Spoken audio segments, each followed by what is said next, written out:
Rising above the clouds once meant losing your connection to the cloud. But today, 38% of US flights have onboard Wi-Fi to cater to content consumers. When we started this company, there were no iPhones, there were no iPads. John Laval runs Row 44, one of several in-flight Wi-Fi companies vying for a slice of this $40 billion pie in the sky. People's devices were capable of handling media, but certainly not the content-rich, high-definition media that they can handle now. Go right ahead. But to achieve the data speeds necessary for those onboard movie marathons, the technology needs a lot of testing. And that's where Row 44 says it has a clear competitive advantage. Its secret weapon? This 62-year-old reconnaissance seaplane. As a test aircraft, it was just a perfect vehicle for us, and it came at the right price. And we've put a lot of gear into it, and now it's our test bed for Wi-Fi and for live television and for basically everything that we do. The Albatross, as it's known, boasted the latest in 1940s reconnaissance technology when the US military first unveiled it. But these days it has equipment that's a bit more cutting edge.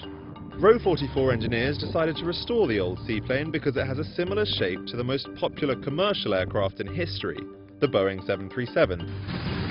The Albatross helps the company test its Wi-Fi technology repeatedly before it's installed on more modern jets. We're operating a network at over 35,000 feet with planes that are going over 525 miles an hour.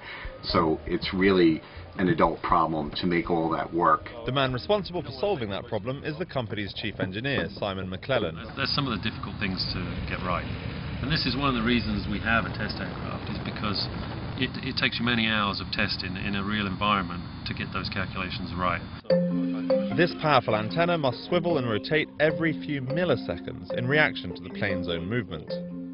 While rival GoGo service has traditionally relied on antenna towers on the ground, Row 44 bounces data from passenger devices off a satellite and back down to Earth. We're trying to point at a satellite that's stationary over the equator, around about 22,000 miles away. But perhaps an even harder target, according to analysts, will be to keep a business like this flying high. No matter how many planes get fitted with this technology, unless user numbers start to take off, profits are unlikely to soar.